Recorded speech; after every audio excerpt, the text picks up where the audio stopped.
Hi, this is an Instinet transaction desk video on how to create a transaction based upon a template. So we have our property here that we want to create a transaction. Let's just say we have a buyer who's going to buy this property. So I go to the property and I'm going to select the icon underneath the picture, transaction desk. And it's going to open up a transaction. And we're going to enter some details. So what I want to do, it's going to pull in all the details from the MLS, and I'm going to create a template. Or I already have a template created, but I'm going to assign a template to this transaction. And the template is going to be, we have two, the listing and the purchase. So it's going to be the purchase contract, and I'm going to be the selling agent. The selling agent is the same as the buyer's agent, and we're going to use the wizard for this. So it's going to walk us through certain fields that we'll have to fill out. So we're going to create this. Usually I put the name of the party here, hyphen the name of the party.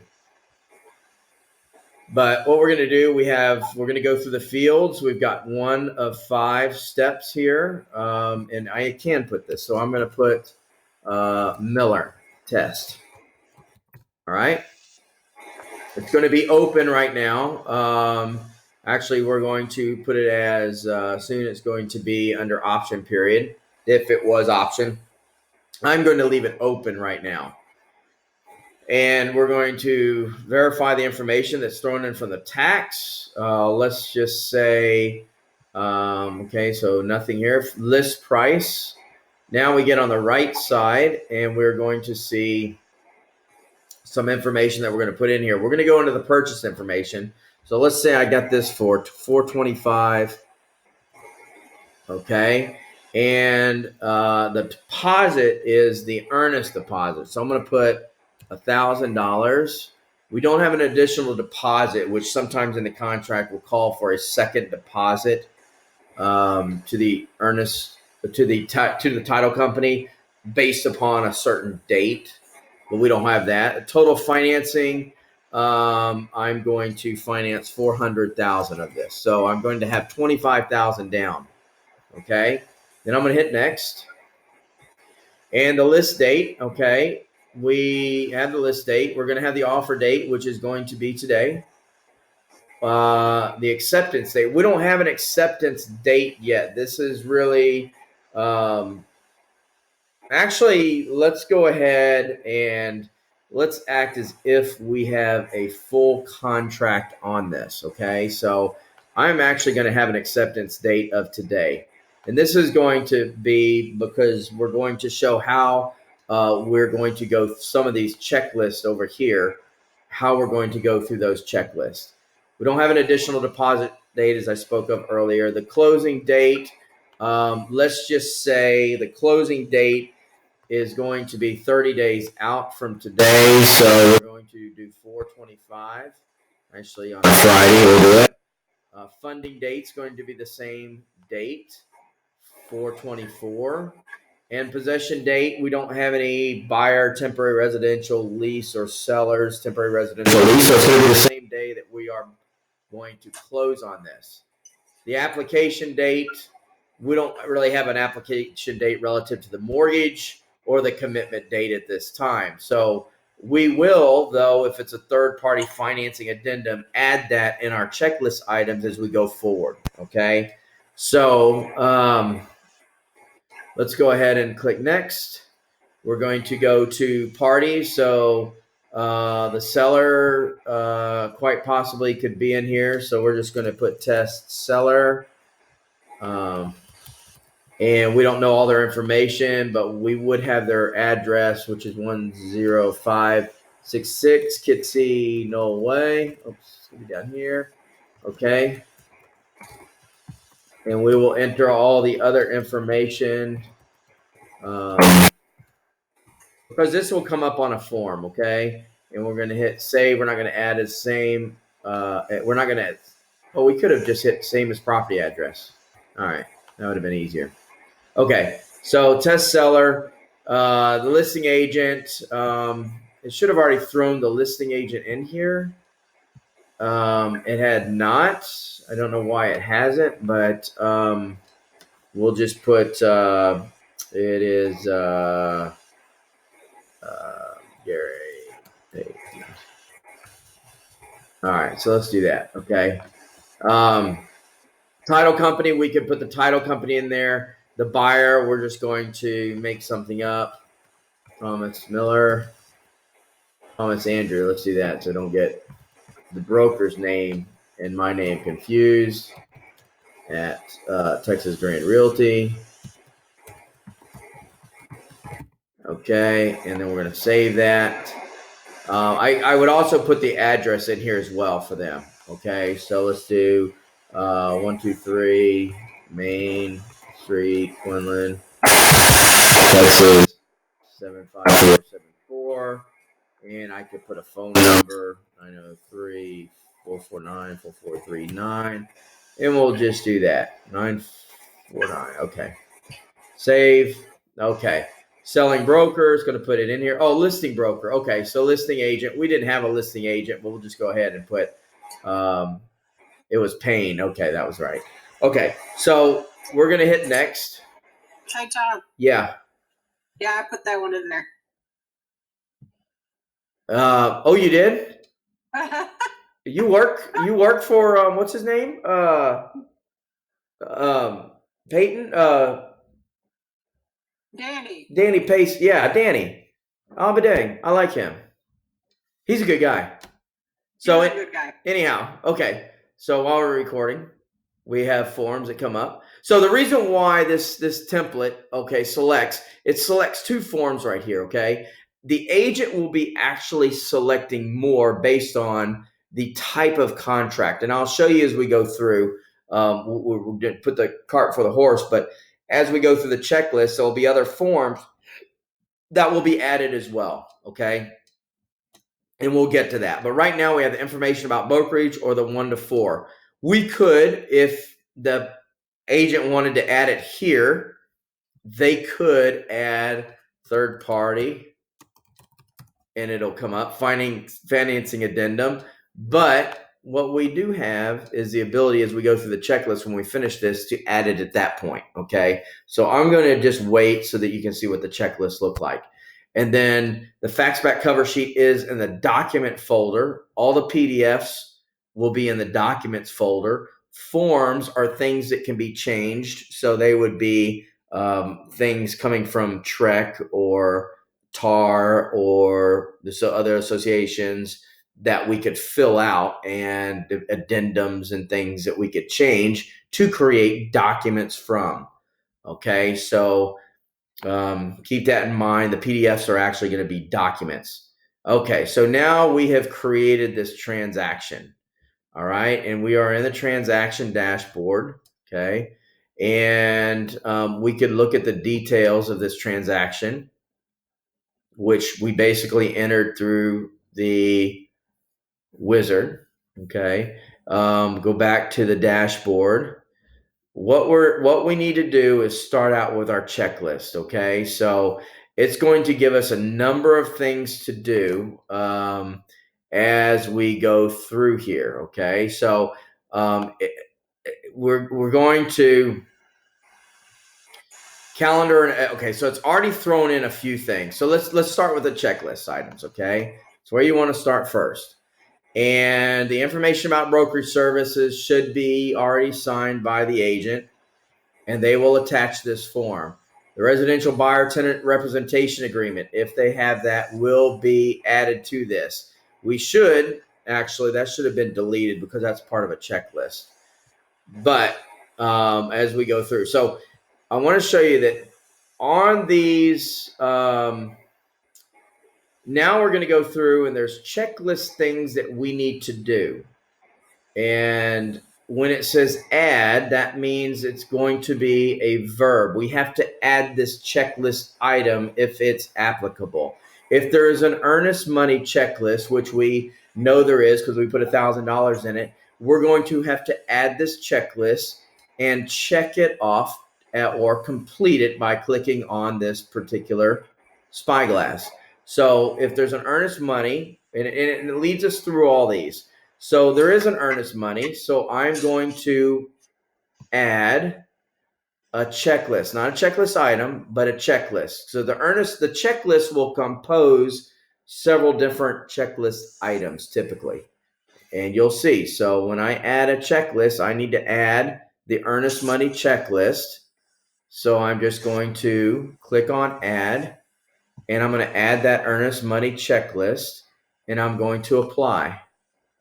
And I'm going to apply all the items of the checklist. You're just going to hit yes because you're going to want to do that. So what happens, as you see, we started at the bottom here. We added that earnest money checklist. We're going to close it out. It's done. And what happens when we go down here, it is going to do delivery of earnest money by 5 p.m. of day 3. And it's 3 days after acceptance date. This is telling us when we need to do something, okay? So now it added this one, and it added the earnest money receipt, which is a document that the agent's going to have to attach, okay? So what happened here, this is a calendar, and if we look in the calendar, we have 2 different items. If we look in the calendar, we can see it's due the delivery of the earnest money. Okay, so we can walk through this calendar every day and see what's going on. This is all the things that we need to do. We added that earnest. Blue is what we need to do. Green has been completed. So we added the earnest money checklist, so it's already green. We've already done it. So let's go back to our list again. We're going to go through all these because on acceptance date, this is tell us when we're supposed to do this. When it says on offer date, the agent should have done this. So they should have added, if there was a third-party financing checklist, they're going to add it. If they didn't, we would need to add it, okay, as a transaction coordinator. But they should have done that if there's a third-party financing checklist, if it's applicable. I didn't do that. I wanted to show you what it was like coming through here on the checklist items. So we completed one. Is there an option period? Well, typically there's an option period, so let's just say there is one. So we're going to add that checklist. So we're going to add the option period checklist. We're going to add it. So we have to go to add and add checklist, and we're going to add the option period checklist. And it's going to apply, and it's going to select all of them in there. You see now it's going to throw us down to the bottom and show us what we added. So we have to have now mandatory that we attach the receipt and a calendar the option period. So this is a verb. Remember, the first word is a verb. This is due. So this says we need to calendar. And when do we need to calendar it? On the acceptance date, which was today. So we're going to have to do this. We're going to have to calendar the option period. Okay? So we can go back and mark off that we added that option period checklist, but we also need to add the option period. All right? So how do we add the option period? This is a task. Okay? So what we have to do is we have to go into the tasks in order to do that. Okay?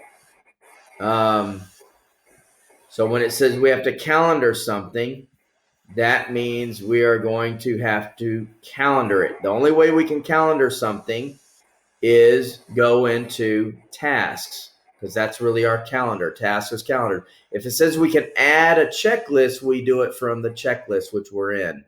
But it says we have to calendar it, we can do it there. Now you can wait to go to the end and go through all these when you need to do it, and you wind up doing it at the end. But let me just show you what it looks like. If I'm in tasks, okay, it's going to, okay, these are ones that we needed to do. So if you'll see down here, it should, it already cleared these off. So if I cleared, if there's not an inspection, let's say there's no lead-based paint, if I clear it off here, it's going to clear it out of here, okay? And I could filter by only open, but I could see completed. So if I apply completed, we're going to see where the option period checklist was checked off on the checklist. So these two items correlate with one another. And you'll see down here where the lead-based paint was checked off because I could have done it from the tasks. So I can clear off checklists in both the checklist and the tasks areas. But if I have to calendar something, I have to go to tasks and do it. So if it says to calendar something, I have to do it. So I'll find it in here. Calendar option period end date, typically 10 days. Now this is where it gets just maybe a little bit interesting, because when I click on this, it's going to say, let's say it was 10 days. It could have been 7. I want to change this to due, because it's no longer, because when it throws it in the calendar, it's no longer to calendar, it's due, okay? And it's going to be related to a transaction date, and it's going to be after, and it'll be 10 days after acceptance date. And then the reminder I like to do the day before. Okay, you could also do a week before, but I like to do a day before on this one. Okay, so that they know. I could also enter the people who we need to share this notification with. So I will notify assigned members via email. And I don't need to notify owner on status change, or if I don't want to, or notify all assigned users to this task. So I could do that, and then I'll hit save. So I changed that to do option period. It has not been completed because it's 10 days. The due date is April 4th. Okay. So that's how we calendar something. We have to go into the tasks. Okay. So let's go back, and you'll see when everything's due. March 28th, due March 28th. These were automatic. These were put in there because we had selected either an option period checklist and or a earnest money checklist. So let's go back to the checklist items, and it changed it to due, and it's due on 4/4. Okay, so we would go through all these, add earnest money checklist if applicable. All right, we did that. So I could show all these. Oh, and these I can show as completed. I can't filter out uncompleted ones. Only in the tasks can I filter out those that have been completed or open. If I just want to see the ones that are still need to do, I would leave it as open. So we'll go back in a checklist, and we will complete the rest of these. Add third-party financing checklist. I need to do that because there's a third-party financing. The agent will typically do that, but I'm going to go ahead and add it. Add checklist. I'm going to go down to the third-party financing checklist right here, and I'm going to add it, apply, and hit yes. It's going to take this and throw it down. It'll say third-party financing addendum, and I need to calendar something. I need to calendar it on when? The acceptance date. It's the approval of the financing date that is in the contract. Usually it's 15 or 20 days from acceptance date, and we'll calendar that as well through the tasks. But let's just go back up and clear the rest of these out. We did that. Okay. Are there any other addendums? We didn't have any addendums others, let's just say, with this contract. No. So we just clear it out. We don't have to add anything. A mandatory HOA checklist. No, we're just say there's no HOA. We just clear that out. We don't have to add it. Add on-site sewer facility. There is one, but we're just going to say, no, there wasn't one. Survey checklist. So if there's a survey, you'd want to put it in there. So we're just going to clear the rest of these out. Okay. And that is really how we add a document or a transaction into TransactionDesk. So let me just go ahead and clear the rest of these out. Residential lease, there's no backup contract, and calendar close of escrow. So now we've done all these, okay? So we've added everything that we needed to. Oops, I'm sorry. This is mandatory. We haven't cleared that out, have we? So this is one that we have to do. So we're going to calendar close of escrow date. We haven't done that yet. So we will go into the tasks because we have to calendar it. And you see how all those things cleared out now? Because we checklist all of them off. Okay. And now they don't show up in tasks because we have it filtered by open only. If we put completed in here and hit apply, you'll see all these ones that we completed. They completed on the checklist. Okay. So we're going to filter those out. We're going to see what's still open. And we have to calendar close of escrow date. How do we do that? We click on it. And it is going to be due on, let's see, what was it? Closing date. That's what we do. Closing date. It already has a closing in there. I'm going to do a week before I'm closing because there's certain things that I want to be reminded of. And I'm going to notify assigned members. And we're going to save it. So that was on 4/25. Oh, what I want to do, I'm sorry, is I need to make sure it is not calendar, but it's due. Oops. Due. I like to capitalize it so I know. The reason why I put that in is because now I know it's due. These are due. Okay. And then I have my approval financing date. I'm going to do that one. And then I'll show you what it looks like in the calendar. So it's related to a transaction date. It's 15 days after acceptance date. And I'm going to do 1 day before because they can get out of the contract if they haven't been approved, and we'll have to send notices out for that. And I will notify all assigned users, which would be the agent, and I'm going to save it. Okay. Oh, I didn't do that. I have to hit do. Sorry. This is the best way of handling these. Now we just have tasks, which are calendared. We have something due on two things due on the 28th, one on the 4th, one on the 9th, and one on the 24th. If we go into our calendar, here they are. You see how they were all removed here. Now they've been put here as dues. We can look at our calendar. If we wanted to go into April, we see the option period due, the due is approval of financing, and the close of escrow on this one. We could always put so that there's ways that you can do this to make it more friendly for you. You could, because you may have a bunch of these on there, you could always put the address on this. You could show it by day as well if you wanted to go into the 25th. And you'll see that it will, for the 24th, you will see close of escrow. It's due on today. So that's how we really add a transaction and go through the entire checklist.